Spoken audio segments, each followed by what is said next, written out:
কেননা নবী আমার জানালেন আমার উম্মত দাবিদারদের মধ্যে থেকে ৭৩ দলে বিভক্ত হবে, ৭২ দল জাহান্নামী হয়ে যাবে, একটি দল মাত্র জান্নাতি হবে। ইয়া রাসূলুল্লাহ হাবিবাল্লাহ, ওই ৭২ দলে কি নামাজ রোজা দাড়ি টুপি হজ যাকাত থাকবে না? আল্লাহ নবী বললেন সব থাকবে। উপরন্তু বুখারীতে নবী সাহাবাদেরকে বলেছে তারা এত সুন্দর কিরাত পড়বে, কোরআন তেলাওয়াত করবে। এ সাহাবারা, তোমাদের কোরআন তেলাওয়াত তাদের তেলাওয়াতের সঙ্গে কম্পেয়ার করলে মনে হবে তাদেরটা শ্রেষ্ঠ, সাহাবা তোমাদেরটা তুচ্ছ মনে হবে। কিন্তু আমি রাসূলুল্লাহ বলে যাই তাদের সব থাকার পরও দিন থেকে তারা বেরিয়ে যাবে যেমন তীর ধনুক থেকে তীর বেরিয়ে যায়। সাহাবা হুজুররা বলতে লাগলেন ইয়া রাসূলুল্লাহ হাবিবাল্লাহ, দাড়ি টুপি নামাজ রোজা কোরআন সব তেলাওয়াত থাকার পরও তারা দিন থেকে কেন বেরিয়ে যাবে? আল্লাহ নবী জানালেন তাদের অন্তরে আমি রাসূলুল্লাহ আমার হাইয়া থাকবে না, আমি নবী আমার প্রেম আদব থাকবে না। শুনছেন? কষ্টটা খুব মন দিয়ে শুনে যান। আজকে প্যান্ট শার্ট পরেছেন, গুনাহ করেছেন, কিন্তু কাফের নয়। দাড়ি চেঁচেছেন, গুনাহ করেছেন, কাফের নয়। ভুল করছেন, গান শুনছেন, সিনেমা দেখছেন, গুনাহ করছেন, কাফের নয়। ঈমান এখনো আছে। কাল আল্লাহ চাইলে হিদায়েতের রাস্তায় সম্পূর্ণ আসতে পারেন, কিন্তু নবীর শানে যাররা পরিমাণ বিয়াদবি হয়ে গেলে, নবী তো অনেক দূরের ব্যাপার। নবী পাক সাল্লাল্লাহু আলাইহি ওয়াসাল্লামের জুতা মুবারক, জুতা এই মুবারক বলতে গিয়ে যদি মুখ আটকে যায়, জুতোকে মুবারক বলবো, তাহলে ঈমান চলে যাবে। কেন? জুতোটা ফ্যাক্ট নয়, কার কদম পাকে আছে ওটা হলো ফ্যাক্ট। আমি কি ওয়াজ করছি শুনছেন তো সবাই? হ্যাঁ, মন দিয়ে শোনেন বাপ। আর যার দিলে নবী আছে আল্লাহ তাকে কামিয়াবির রাস্তা অবশ্যই দেখাবে। জোরে বলুন সুবহানাল্লাহ। এই যে গাছগুলো দেখছেন কত ডাল পাতা রয়েছে দেখুন। যদি কেউ ডালগুলো কেটে ফেলে, পাতাগুলো ঝরে যায়, গাছটা কি মরে যাবে? কেন মরবে না? আমি একটু ভূমিকাটা দিয়ে এলি, তারপর আরো আলোচনায় যাব। একটু সরাসরি দেন। কেন মরবে না? ওর মূল আছে। মূলটা কোথায় থাকে? মাটির নিচে। তার মানে মূলটা হলো দামি জিনিস, দামি জিনিস সেফটিতে থাকে। ডাল কাটলে লোক কিন্তু সমালোচনা করবে, এই ডাল কাটছিস কেন, দেখা যাচ্ছে, কিন্তু ডাল কাটার পরেও কিন্তু বেঁচে থাকবে। মূল ঠিক থাকার জন্য দেরি হলো, আবার ডাল গজাবে, আবার পাতা গজাবে। কিন্তু আর একটা গাছ, যে গাছের ডালপালা কেউ কাটেনি, কিন্তু গাছের দরদি সে যে গাছের গোড়ায় বসে গরম পানি দিয়ে মূলটাকে মেরে দিচ্ছে, ও গাছটা একেবারের মতো শেষ। আর বাঁচবে কোনোদিন? পাতাটা তার কোনোদিন ডালপালা কাজে লাগবে? সব শেষ। তো এই গাছটা হলাম আমরা, ডালপালা হলো নামাজ রোজা দাড়ি টুপি হজ যাকাত। এগুলোর ওপরে কেউ বললি কিন্তু দেখা যায়, তাই এগুলোকে কেউ কাটতে যাচ্ছে না।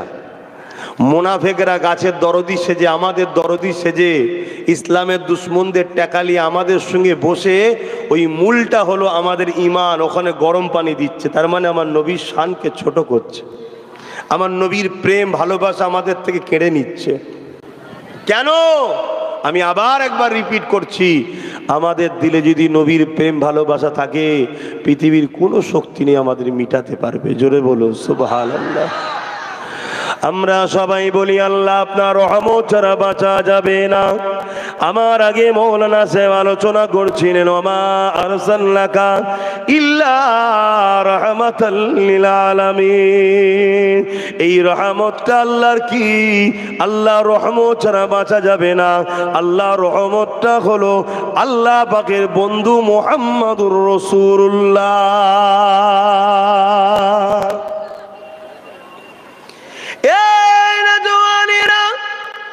নবী ছাড়া জিন্দেগির কোন জায়গায় সফলতা নাই। নবীর প্রেম আদব হৃদয়ে না রেখে কোন জায়গাতে আপনি কামিয়াবি হতে পারবো না, দুনিয়া তো কামিয়াবি নাই, আখিরাত তো কামিয়াবি নাই।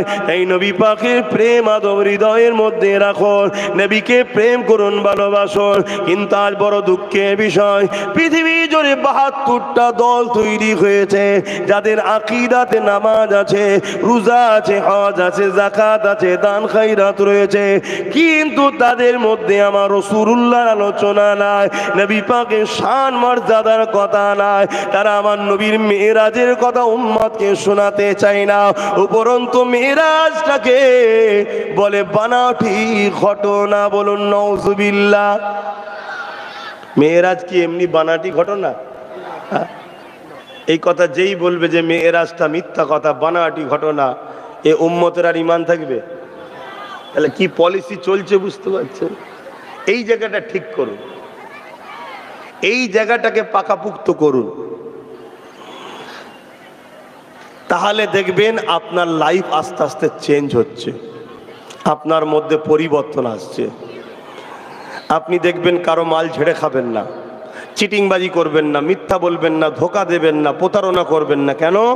আপনি যখন রসুলকে ভালোবাসবেন, আপনার দিল আস্তে আস্তে বলবে আমার ভালোবাসা এটাকে পছন্দ করে না, আমি করব না। শুনছেন তো? হ্যাঁ।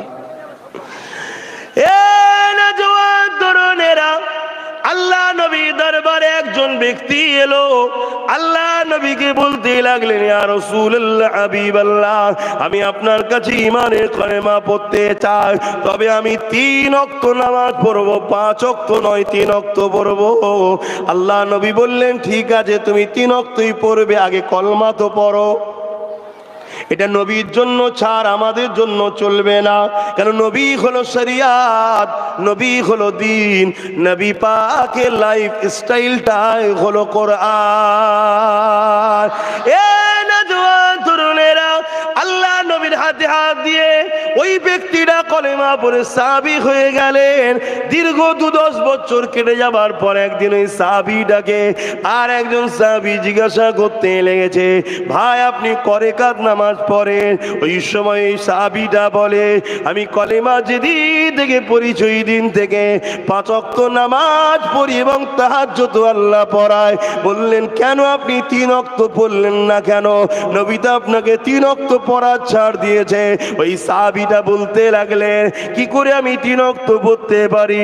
আমি জিনাকে ভালোবাসি, তিনি 5 ওয়াক্ত পড়বে, আমি 3 ওয়াক্ত পড়বো, এটা কেমন হয়? আমার মাহবুব ভালোবাসা, তিনি যখন 5 ওয়াক্ত পড়ে, আমিও 5 ওয়াক্ত পড়ি।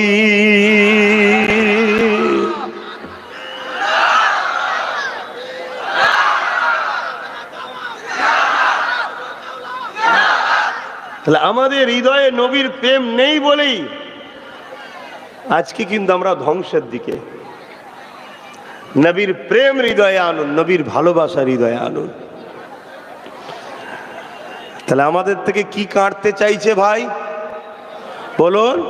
ঈমান। আর এটা একদিন ধরে নয়, অনেক দিন ধরে চেষ্টা করে। যারা চেষ্টা করে তারা মাঝে মাঝে আবার ঠোকর মেরে দেখে যেগুলো বেঈমান হলো কিনা।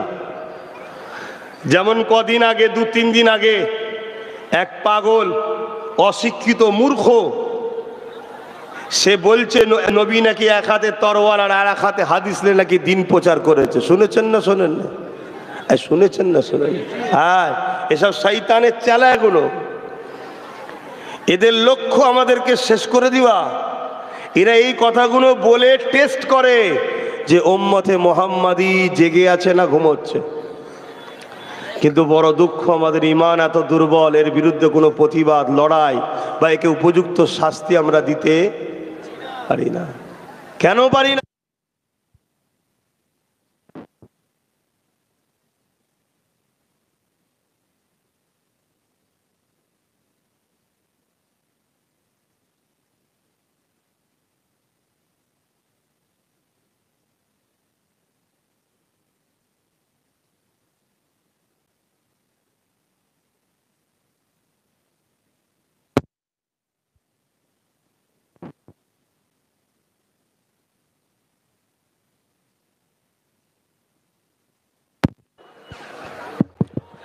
আমি দূরে দূরে মাহফিল খুব কম যাই ভাই, কথা বুঝে আসছে।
কোনো জায়গাতে তারে পাট পড়ছে বলছে, একটু খেয়াল করুন, না হয়তো সমস্যা হয়ে যাবে। দরুদ শরীফ আল্লাহুম্মা সাল্লি আলা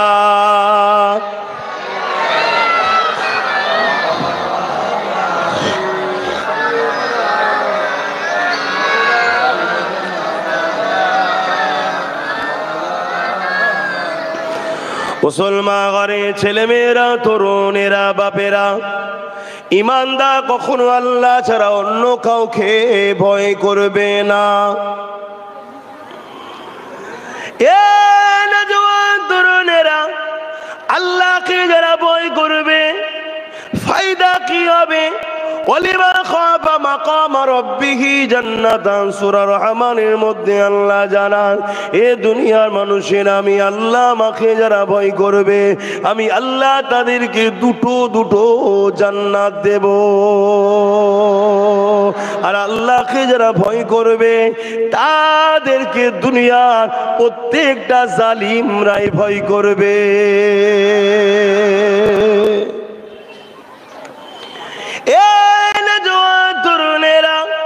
আল্লাহ নবী সাহাবাদের দিকে শিক্ষা নেন, সাহাবা হুজুরদের ঈমান কেমন ছিল, আল্লাহ নবীর উপরে কত মুহাব্বত ভালোবাসা ছিল।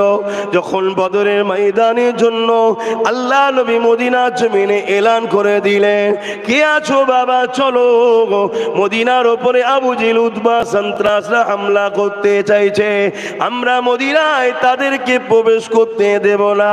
কেন? মদিনার জমিনে তারা যদি ঢুকে পড়ে, সন্ত্রাস জালিম অত্যাচারী যারা হয় তারা বয়স্ক বাপেদের সম্মান বোঝে না, তারা নারীদের বাড়ির মর্যাদা বোঝে না, তারা বাচ্চাদের উপরে কোনো দরদ থাকে না, তারা সবাইকে জুলুম করবে, কতল করে দেবে।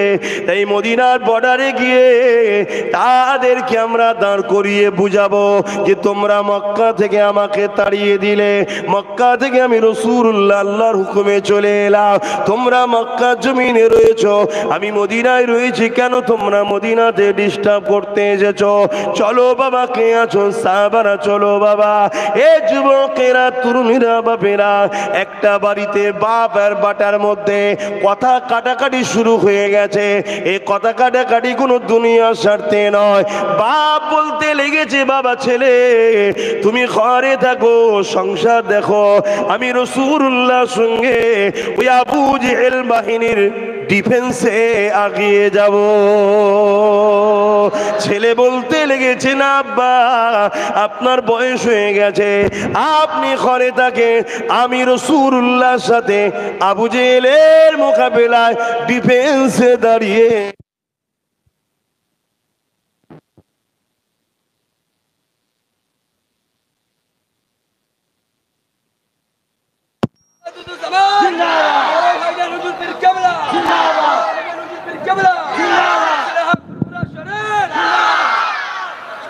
দুরূদ শরীফ আল্লাহুম্মা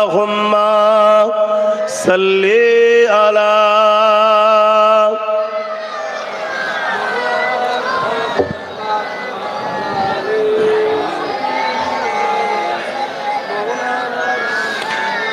এখানে একটা মসলা আপনাদেরকে বলে দিই, জুলুম করা ইসলামে হারাম, জান বাঁচাবার জন্য ডিফেন্স করা ইসলামে ফরজ। আপনি আগ বেরিয়ে কারোর উপরে জুলুম করবেন, এটা হলো হারাম। কিন্তু কেউ আপনাকে হত্যা করতে আসছে, আপনার মা বোনেদের ইজ্জত আবরু লুটার চেষ্টা করছে, আপনার অস্তিত্বকে মিটিয়ে দিবার চেষ্টা করছে, আপনার মসজিদ মাদ্রাসাকে বিরান করে দিতে চাইছে, ওই সন্ত্রাসদের হাত থেকে আপনি নিজের জান ও পরিবার ও নিজের সমাজ ব্যবস্থা ধর্মীয় রক্ষা করার জন্য আপনি যদি বুঝাতে যান এবং বুঝাতে গিয়ে অবুঝরা না বুঝে যদি ডিফেন্স লড়াই লেগে যায় আর আপনি ডিফেন্সে নামেন, এটা হলো ফরজ, করতেই হবে। জোরে বলুন সুবহানাল্লাহ। বুঝাতে পারছি?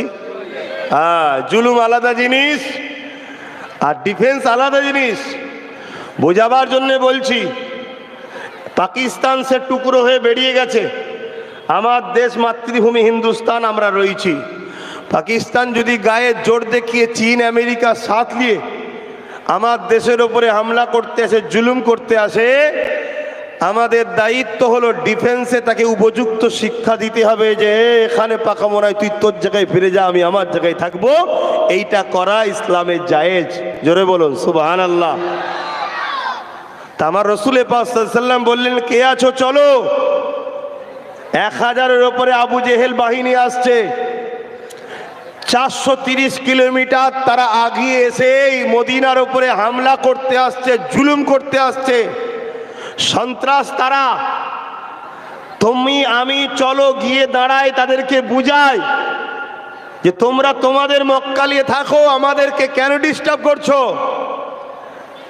যদি সে না বোঝে, আমাদের পরিবার মদিনার মানুষের জান মাল বাঁচানোর জন্য, নিজেদেরকে আত্মরক্ষা করার জন্য ডিফেন্স করা, এটা আমাদের। সুবহানাল্লাহ। আরো জোরে বলুন সুবহানাল্লাহ। তো একটা বাড়িতে বাপ আর বেটা কি বলছে? বাপ বলছে আমি যাব হুজুরের সাথে, আর বেটা কি বলছে? আমি যাব। ঈমান কাকে বলে বুঝছেন তো নাকি? আর এখন হক কথা বলতে গিয়ে চিন্তা করছে জেল হয়ে যাবে না তো, হক কথা বলতে গিয়ে চিন্তা করছে আমার মাইনেটা আটকে যাবে না তো, হক কথা বলতে গিয়ে চিন্তা করছে আমার টোটো গাড়ি আটকে যাবে না তো, আমার কারবার বন্ধ হয়ে যাবে না তো। এসব ঈমানের দুর্বলতার প্রমাণ। কথা কিছু বুঝলে? কেন? ঈমানদার জানে সূর্য সকালে উঠবে আমি রাত্রিরে ঘুমিয়ে সকালে না উঠতে পারি, এই জিন্দেগি আল্লাহ দিয়েছে, আল্লাহর জন্য চলবে। এই জিন্দেগি আল্লাহ দিয়ে আল্লাহ রাস্তায় চলবে। আল্লাহ জানিয়ে দিয়েছে মা তাকুমুর রাসূল ফাখুযুহু ওয়া মা নাহাকুম আনহু ফান্তাহু। আমার নবী যা দিয়েছে নিয়ে নে, নবী যা ছাড়তে বলেছে ছেড়ে দে।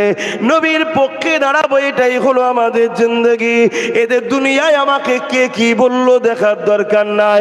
কে মৌলবাদী বলল, কে গোড়া বলল, কে আনকালচার বলল, কে মোল্লা বলল, কে বলল কি দেখা দরকার নাই। কেননা জিন্দেগি তো কেউ দেয়নি, জিন্দেগি যখন আল্লাহ দিয়েছে আল্লাহ রাস্তাতেই চালাবো।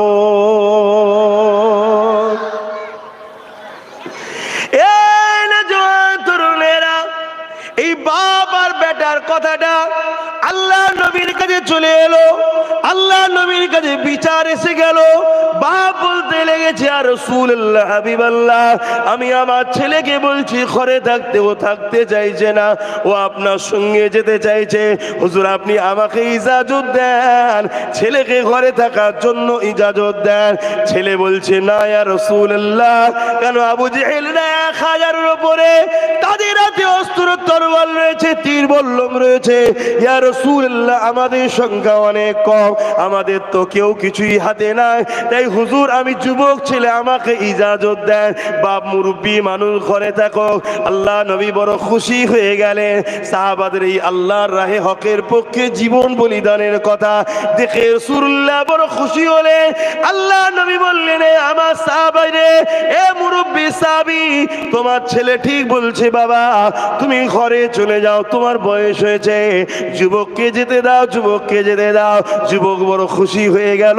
আর মুরব্বী বাপটা আসমানের দিকে মুখ করে বলছে আল্লাহ কেন আমার বয়সটা হয়ে গেল, না আমি রাসূলুল্লাহর সাথে না ইনসাফ গরিবের পক্ষে দাঁড়াতে পারতাম।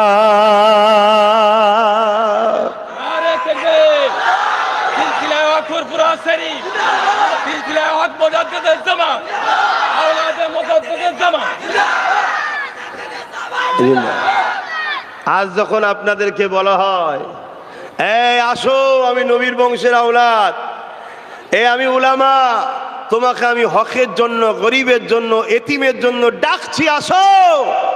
আমার নবীর উম্মত দাবিদাররাই 200-500 টাকায় বিক্রি হয়ে যায়। আছে না? না, এটা ইমানের দুর্বলের কারণ। এটা কিসের কারণ? এজন্যই তো আমরা মার খাচ্ছি, দুর্দশা আমাদের এজন্যই তো খারাপ। আমরা বিক্রি হওয়া শুরু হয়েছি। আর সাহাবা হুজুরদের ঘরে খ্রিস্টান রাজা বন্দী করেছে হযরত আব্দুল্লাহ হুজুরকে। ইতিহাস আপনারা শুনেছেন, আমার নবীর এক সাহাবী বন্দী করেছে। খ্রিস্টান রাজা তার দেশের অর্ধেক রাজত্ব দেবে বলছে, সুন্দরী নারীর সঙ্গে বিবাহ দেবে বলছে, শুধু বলছে ইসলাম থেকে সরে আসো।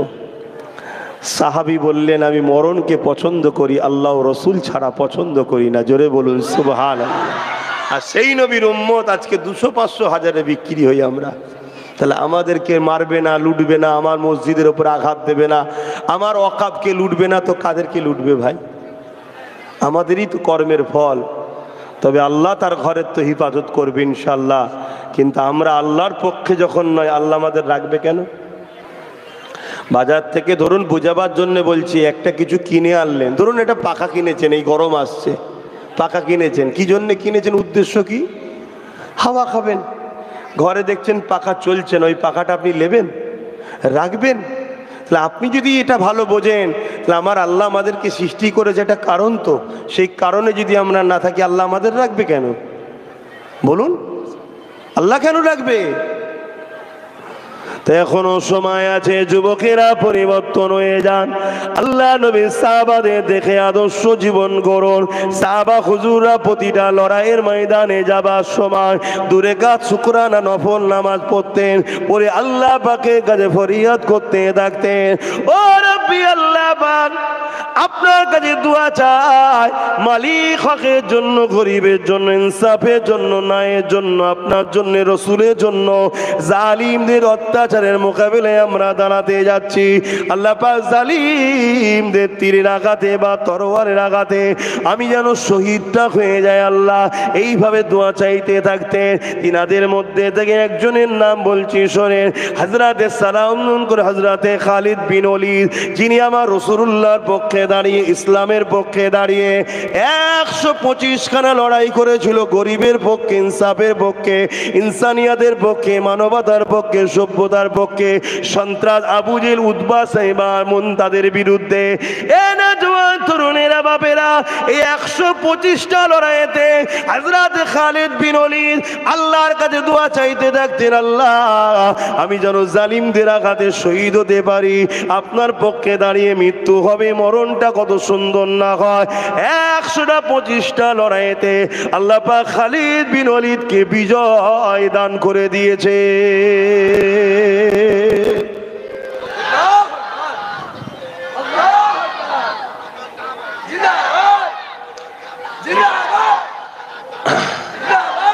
আবার এই সব ওয়াজ করলে অনেক ইসলাম বিদ্বেষীদের অ্যালার্জি হয়, আর আমাদেরও মোল্লা মৌলী সাহেবরা এসব ওয়াজ বন্ধ করে দিয়েছে।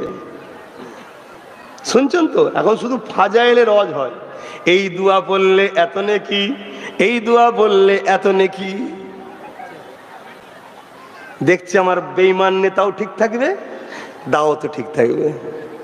শুনছেন না? শোনেন, মুনাফিক চেনেন, আমি বারবার বলে যাচ্ছি, তোমাদেরকে কেউ মিটাতে পারবে না। তোমাদেরকে যদি কেউ মিটায়, তোমাদের আস্তানের মধ্যে, তোমাদের ঝুলির মধ্যে তোমাদেরই থাকা মুনাফিক উলামাগুলো তোমাদেরকে মিটিয়ে দেবে, যারা তোমাদের ওই ভেতরের পাওয়ারটা কেড়ে নেবে। এইটুকু শুধু আমার কথা আজকে স্মরণ করে যাও। আমার কথা খারাপ লাগছে নাকি কারো? আমি বাঁচাবার চেষ্টাই বুঝাচ্ছি, দেখো যদি নিতে পারো। কেননা ইতিহাসের পাতা সাক্ষী দেয়, আল্লাহ নবী নূহ নবীর হাতে হাতে আবু বকর সিদ্দিক ইসলামের মধ্যে আসলেন, আমার নবী দ্বীনের মধ্যে আসলেন। অপরদিকে আব্দুল্লাহ ইবনে উবাই, সেও নবী পাকের হাতে হাত দিয়ে দ্বীনের মধ্যে আসলো। বলল হযরতে আবু বকর সিদ্দিকী দাড়ি টুপি জুব্বা পাগড়ি ছিল, আব্দুল্লাহ ইবনে উবাইও দাড়ি টুপি জুব্বা পাগড়ি ছিল। হযরতে আবু বকর সিদ্দিক নবী পাক ইমামতি করতেন, আবু বকর সিদ্দিক তিনার পিছনে ইক্তেদা করে নামাজ পড়তো, আব্দুল্লাহ ইবনে উবাইও নবী ইক্তেদা করতো, তিনার পিছনে নামাজ পড়তেন। এ যুবকের আবু বকর সিদ্দিক নবীর সঙ্গে হজ করেছে, আব্দুল্লাহ ইবনে উবাইও নবীর সঙ্গে হজ করেছে। আবু বকর সিদ্দিক নবীর সঙ্গে জিহাদের ময়দানে গেছে, আব্দুল্লাহ ইবনে উবাইও গেছে। হযরতে আবু বকর সিদ্দিক নবীর কদমে দান করেছে, আব্দুল্লাহ ইবনে উবাইও দান করেছে। কিন্তু বিষয় হলো এটাই, আব্দুল্লাহ ইবনে উবাই জাহান্নামী ঘোষণা হয়েছে কোরআনে, আর আবু বকর সিদ্দিক দুনিয়া থেকে জান্নাতে সার্টিফিকেট পেয়েছে। এ নওজওয়ান তরুণেরা, কারণটা কি এটাই তো বুঝতে হবে। নামাজ তো দুদিকে রয়েছে, রোজা দুজনেরই রয়েছে, দাড়ি টুপি জুব্বা পাগড়ি আবু বকর সিদ্দিকেরও রয়েছে, আব্দুল্লাহ ইবনে উবাইয়েরও রয়েছে। নবী পাকের হাতে হাত আবু বকর সিদ্দিক দিয়েছে, আব্দুল্লাহ ইবনে উবাইও দিয়েছে। নবী যখন হজ করতেন, আবু বকর সিদ্দিক বসতেন, আব্দুল্লাহ ইবনে উবাইও বসতো, কিন্তু একজন জান্নাতের সার্টিফিকেট পেল, একজন জাহান্নামী হয়ে গেল। এর কারণটা কি? এর কারণ হলো আবু বকর সিদ্দিক বলেছে, ওর মধ্যে যা আছে আমার মধ্যে তাই আছে, কিন্তু আমার মধ্যে যা আছে ওর মধ্যে তা নাই। ওর নামাজ আছে, আমি আবু বকরের রয়েছে, ওর রোজা আছে আমারও আছে, ওর হজ আছে আমারও আছে, ওর দাড়ি টুপি পাগড়ি রয়েছে আমারও রয়েছে, এই দিক দিয়ে ওর যা আছে আমারও তাই আছে।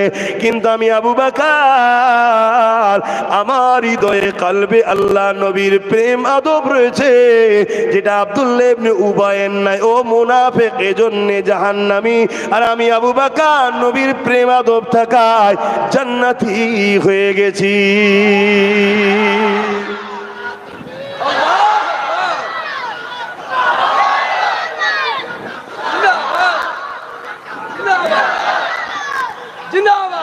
ভাইয়েরা আমার আলোচনায় অসুবিধা হচ্ছে, আমি আপনাদের ঘরে শুধু চিনাচ্ছি এতে ইমানটা বাঁচাতে পারেন। ভুল করছি? কারণ একটা মানুষ পৃথিবী পরিমাণ গুনাহ করেও যদি কবরে যায়, আল্লাহ তাকে শাস্তি দেবেন, আবার মাফও করে দিতে পারেন।